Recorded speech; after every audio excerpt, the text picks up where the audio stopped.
Hey everyone! So I previously made a video, it was titled Growing Up Biracial. So yeah, I was talking about my experience growing up as a biracial person. So yeah, I wanted to do a follow-up on that video. So on my previous video, I talked about childhood, high school and such. So in this video, I want to talk about like college and young adulthood and identity. So yeah, I was really interested in going to college, socializing, self-development, that sort of thing. So I moved to the city, went off to college when I was barely 18. So I loved it, you know. I loved being independent. I loved being on my own, you know. I had my whole life ahead of me. It was like a big adventure. And I started to dwell more on my identity as a biracial person. And growing up, I heard of the whole thing that, you know, biracial people claim black, they identify as black. That never really quite sat well with me.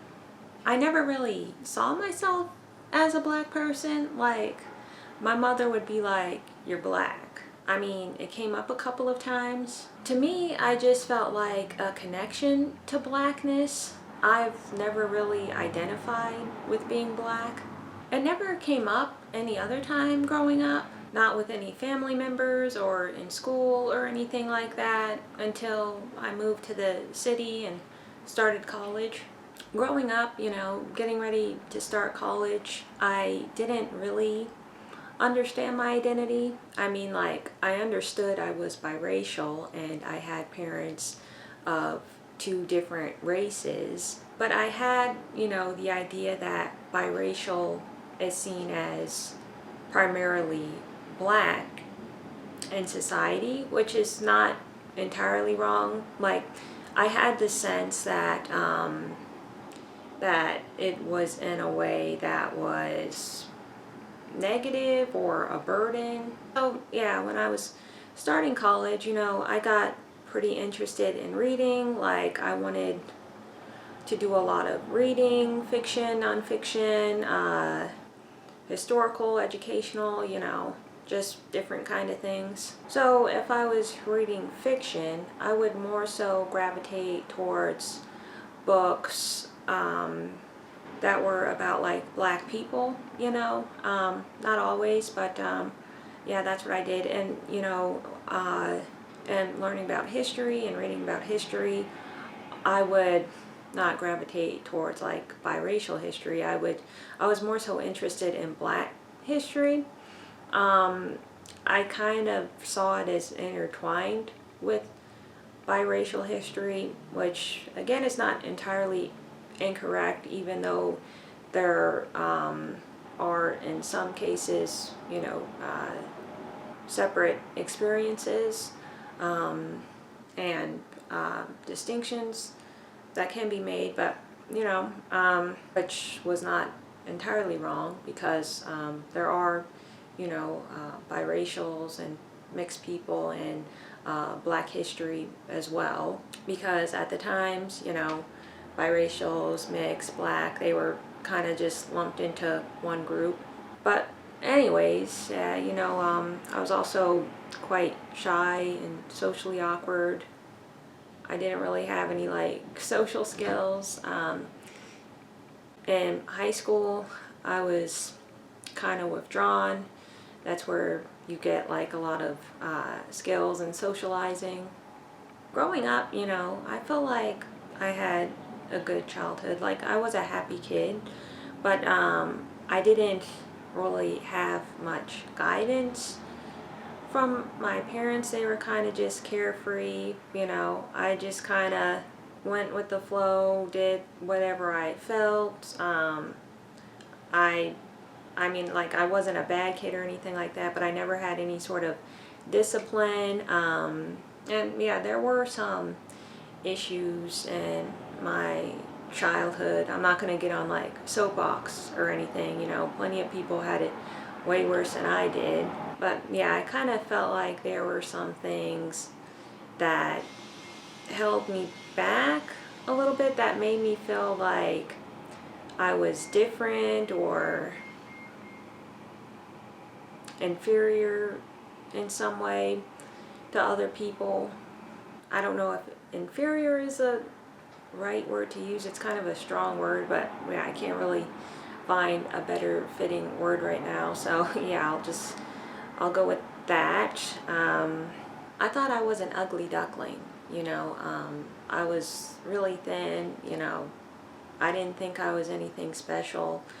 When my mom would tell me, you know, you're black, I understood that I was biracial, but her pushing that identity on me, it felt like a sense of like being mixed is something to be ashamed of or something you need to hide.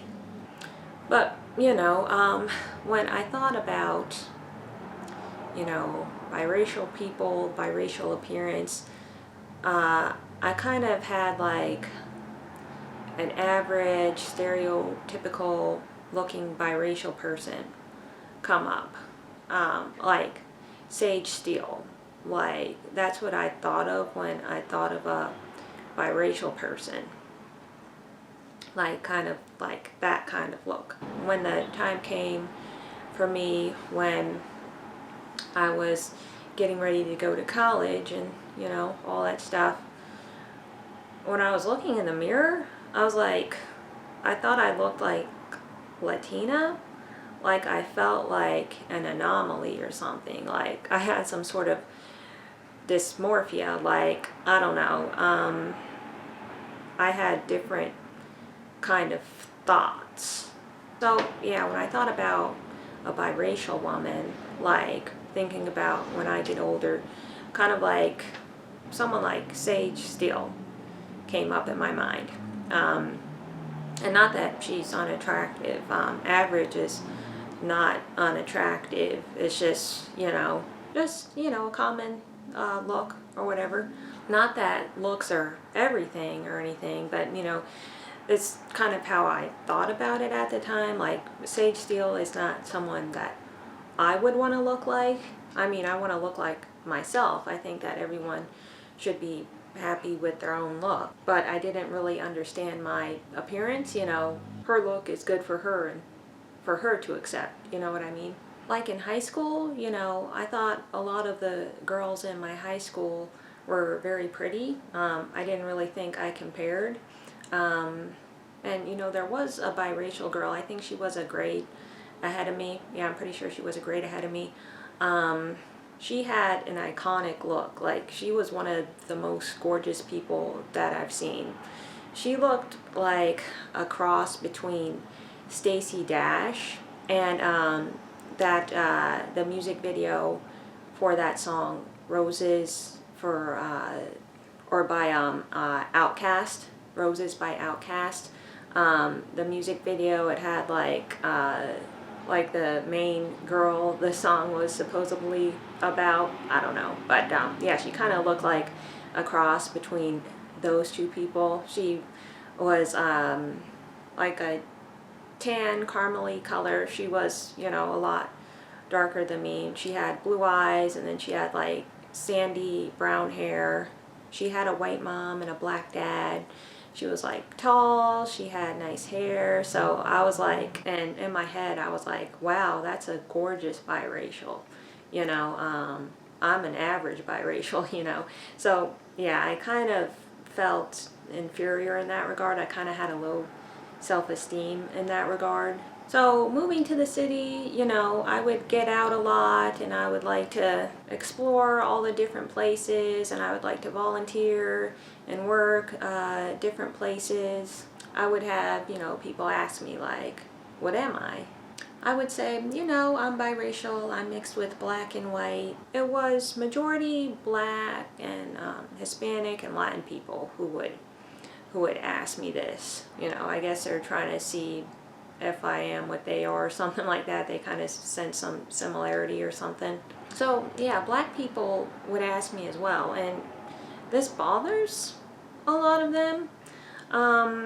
It's like physically paining them because someone is not perceived as black and not identifying as black.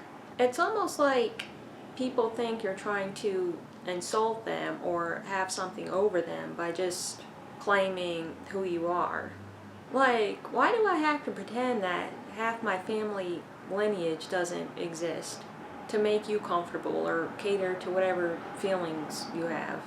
Like, I've seen mixed and biracial people play into this as well, like denying parts of their heritage and identity.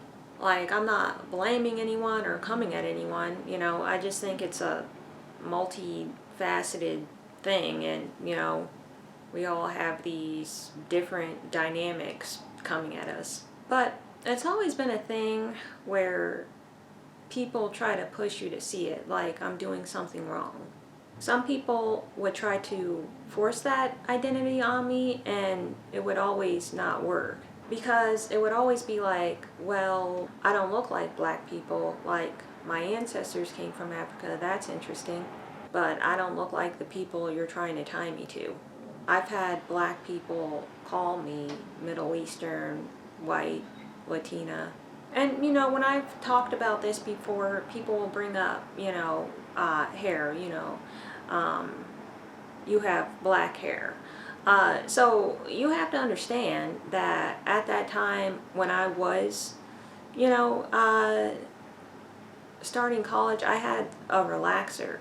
Prior to that, in high school, I would wear my hair up, or, you know, I would have like a braid out or something, because my mom was really into looking presentable and things like that. So I didn't even actually know what my hair texture was like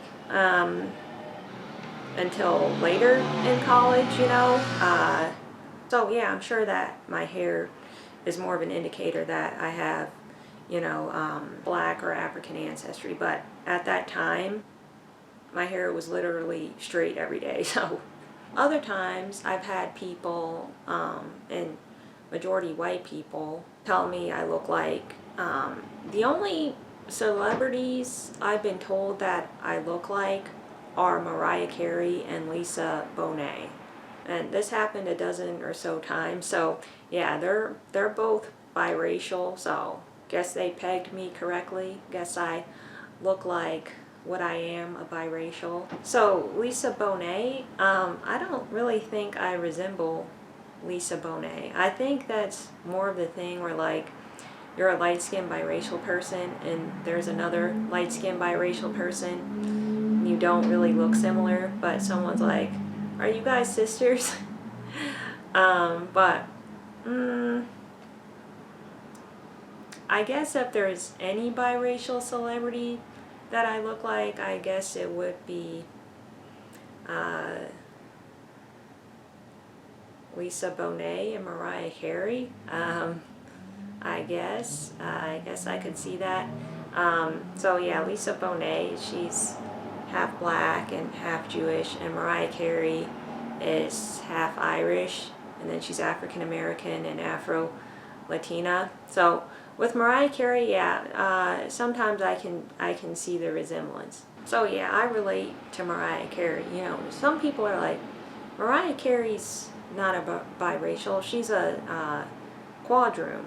Well, you know, according to her book, she's a biracial. So her great-great-grandparent was, on her dad's side, was Latina or something like that.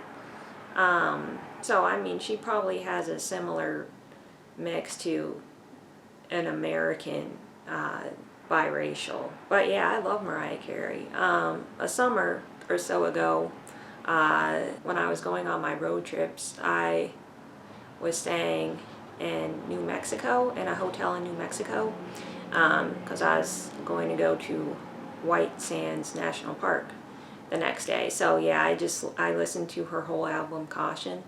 So yeah, I enjoyed it. You know, going into my college years and such, I decided I wanted to claim my biracial identity. That's how I felt, that's how I wanted to be seen, and that's what I claimed. I was into embracing all parts of my background and identity, which is primarily Polish, African American, and some Italian.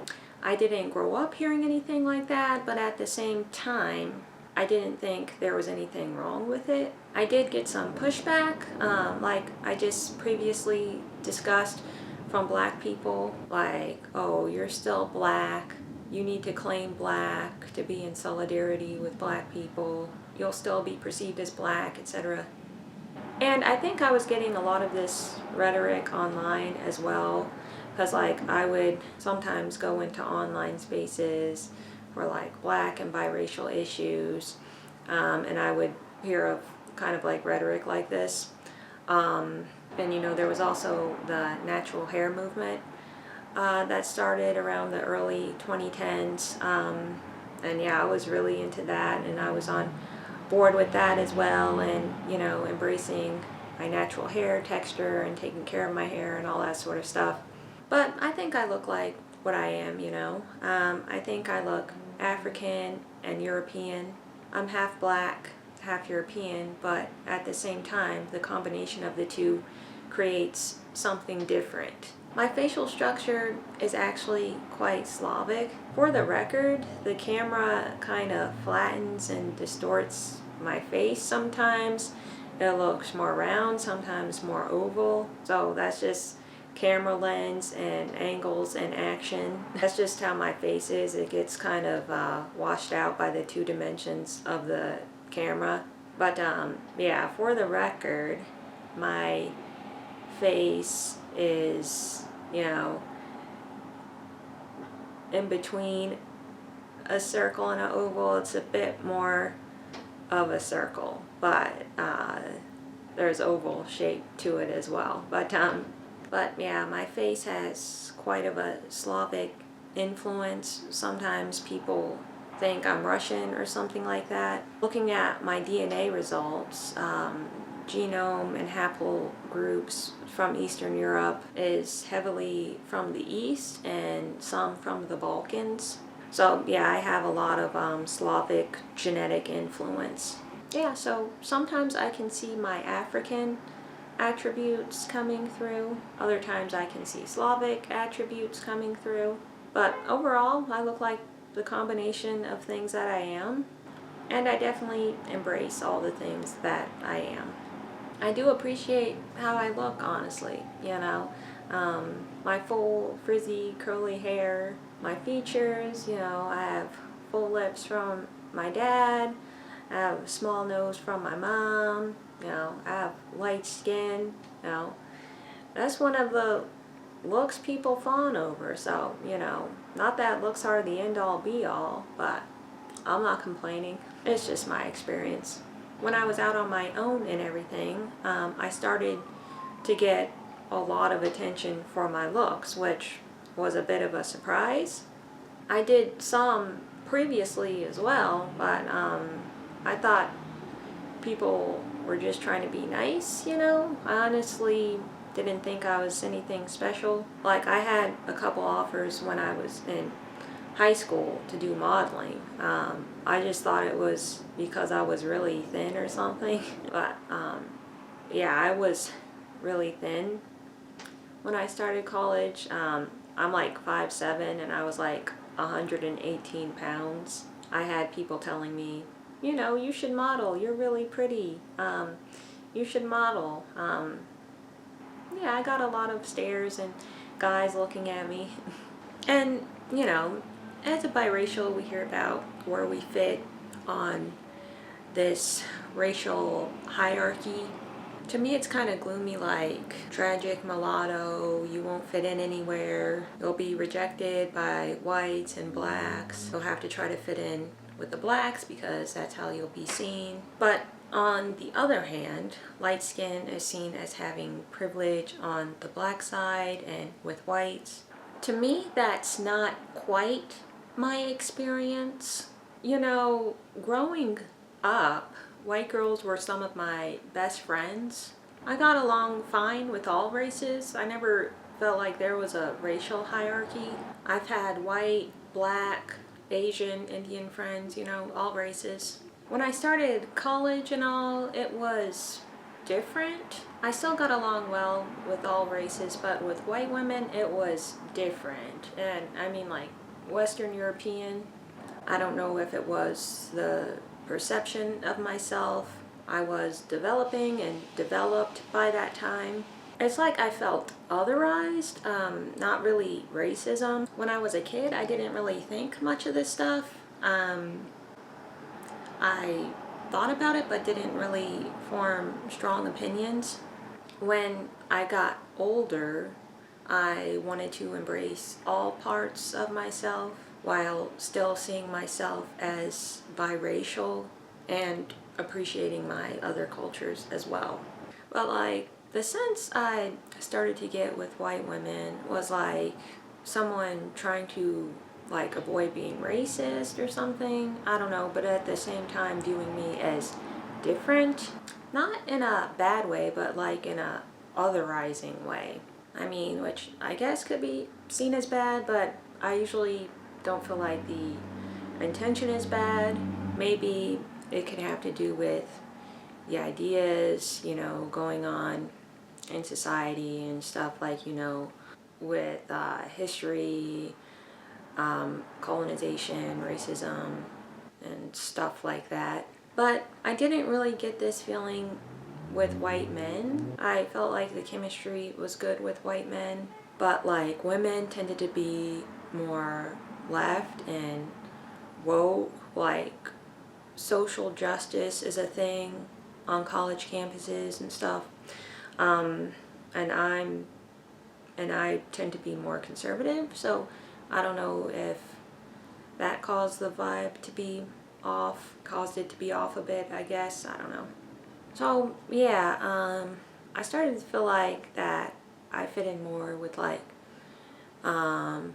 Hispanic, Middle Eastern, and like I got along well with Eastern European, like Slavic women. And I actually got mistaken, a lot for like Latina or Middle Eastern and sometimes Eastern European, so maybe that was part of the reason of fitting in more, like appearance-wise and culturally. With Black people, I often feel like a guest. I feel welcome, but like a guest. We hear a lot of the issues with Black women and mixed women. I haven't really had any issues with Black women. Yeah, there's been a disgruntled Black person or white person here or there a few times I experienced. But overall, I feel like I get along fine with Black women and other groups of people. Where the issues can come is with people who you have a competition with. I guess like I'm not competing with Black women. Like we look different, we're in two separate lanes, we have two different appeals. I think there may be more of an issue if there's more of a similarity.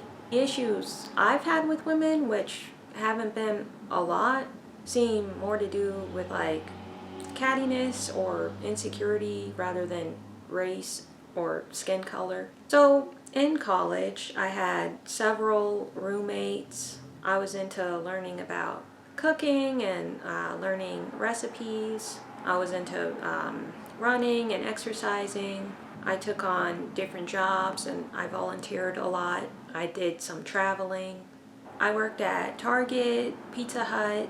I got into reading and some politics. And yeah, I really enjoyed like the natural hair movement, which started in like the early 2010s online. So yeah, I really liked like all the different hair textures and hairstyles, and there were also a lot of like mixed and biracial women. So that was like my first time seeing a lot of other mixed and biracial women. I like to hang out in the dorm rooms and get to know the different ladies. There's always a movie on, or sometimes we bring snacks and we get together and watch whatever movie. I remember watching Spring Breakers. I think that movie had Vanessa Hudgens. We watched Evil Dead, horror movie, and like I remembered The Devil Wears Prada. So yeah, we watched, you know, plenty of different movies. The school I went to was pretty diverse. Like there were Ethiopians, Indians, some Native Americans, there were Africans and African Americans. The school was still mostly white, so yeah, I had white roommates, black roommates, and then one Hispanic roommate. My first roommate, I think her name was Sarah. She was white. I mean, she was like cool and nice and everything. She had brown hair.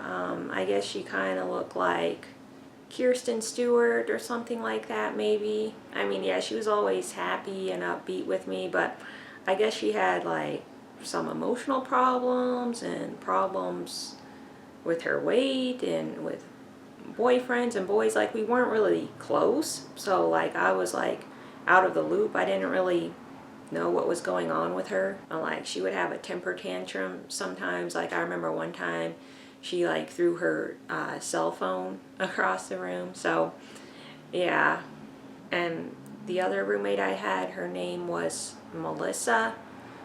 She was also white. She also had like brown hair. She was like heavy set, you know. She was kind of like average looking, I guess. I don't know how to describe her look. Like, I don't really know anyone that looks like her. She kind of gave me that vibe of the lady that starred in that movie Supergirl. I think that's what it's called. You know, to me, she seemed like she had psychological issues, like in a deviant way. She was a bit nasty and she would take shots at me sometimes, you know. I would just kind of brush it off. Like, at that time, I was into, you know, the natural hair movement and everything, so I was wanting to grow out my natural hair because I had a relaxer. So yeah, she would make comments like, oh, what's going on with your hair and stuff like that. Like, we were not friends, we were not close at all, but she would be telling me things about how she grew up. Like, I guess, you know, she didn't have that great of a childhood. Like, she was estranged from her mom wasn't a good mom or something like that. So yeah, I mean, at that time she didn't really make me uncomfortable. I just like didn't want to be buddy with her or whatever. Like, you stay over there, I stay over here on my side. So the other white roommate I had, she was, you know, cool and down to earth. She had strawberry blonde hair and she was also chubby. She was overweight. But yeah, we went out together a couple of times, but we didn't really have like a lot of chemistry. Like, we weren't friends or anything like that.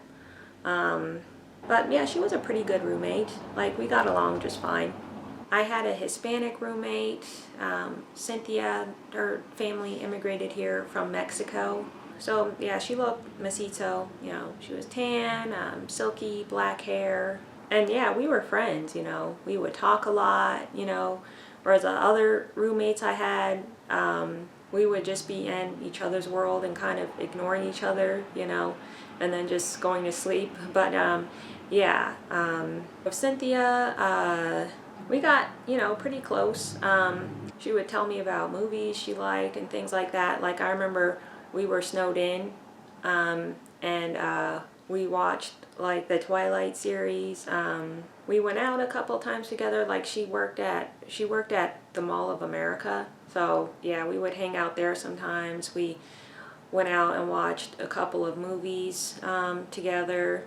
She would tell me how she grew up and all that stuff. So yeah, we had a good chemistry with each other. Like, she was probably one of my favorite roommates. Like, we were pretty comfortable with each other. And then I had a few black roommates. So yeah, there was LaToya. Yeah, LaToya was a character. Like, we got along fine, but yeah, we weren't really friends or anything like that. Like, we didn't really talk that much. But yeah, she was really pretty. She kind of had like a hood aesthetic, but it was mixed with like something else. So she was really into her hair and looks and things like that. So she told me that she was mixed with Blackfoot Indian on her mom's side. So yeah, I don't know if that's true, but she showed me a picture of her parents, and her mom was definitely more lighter skinned and her dad was dark skinned. Her mom was like really pretty, I would say. She kind of had like her dad's features, like she had like a wider nose, kind of far set eyes, but then she had like her mom's prettiness. She was like medium brown color. So yeah, she had natural hair, but she would like straighten it. She was really into getting that straight, silky look. Like her hair was really silky when straightened. When she got out of the shower, it was kind of like wavy. I think she probably had like heat damage. It was like these tight waves, kind of. But yeah, when she would do her hair, there would be like a lot of breakage on the sink. It still looked fine. You know, her actual hair looked, you know, perfectly fine. But yeah, I noticed that there would be little pieces all over the place when she would do her hair and straighten her hair. And then she would wrap it up really nicely at night. So yeah, she would always wear her hair straight. She would never wear it in, you know, its natural state. Like as soon as she got out of the shower after washing her hair, you know, she would get to blow drying and straightening it. Then one time I was in the room and I was going to go to the bathroom, and I opened the bathroom door and she had a guy in there. He was white and they were like doing something. So yeah, she kind of had like a superiority.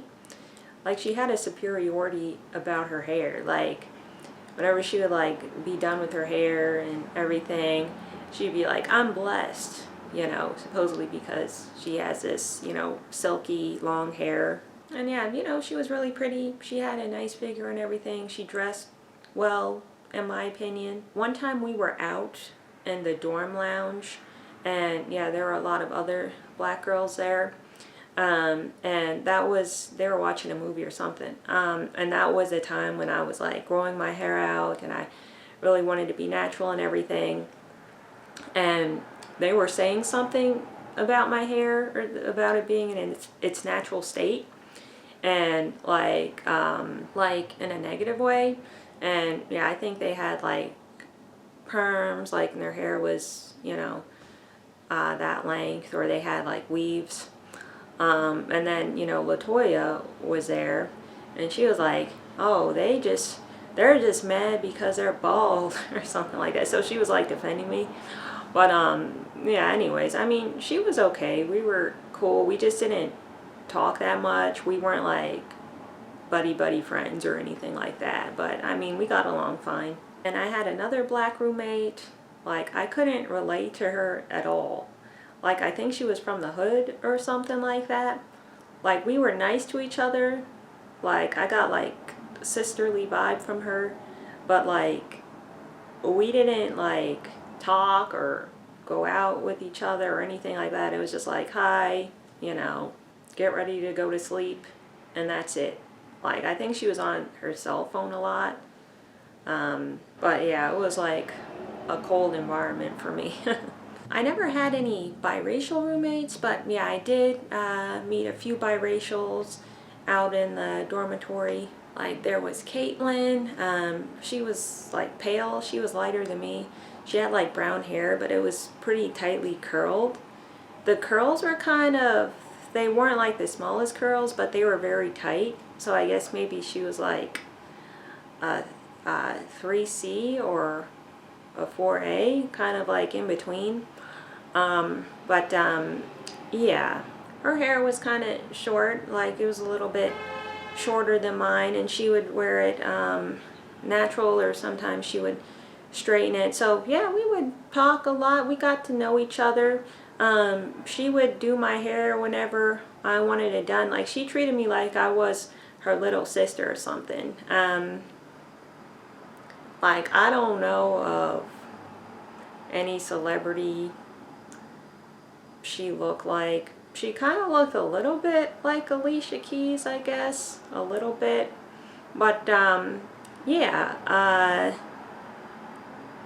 she kind of seemed like she was from like out in the country or something. Like she had this long, drawn out way of talking. But yeah, her mom was black and her dad was white, and yeah, we got along really well. Like she would want to go out to places with me. Like we went out a couple times. We went out to eat.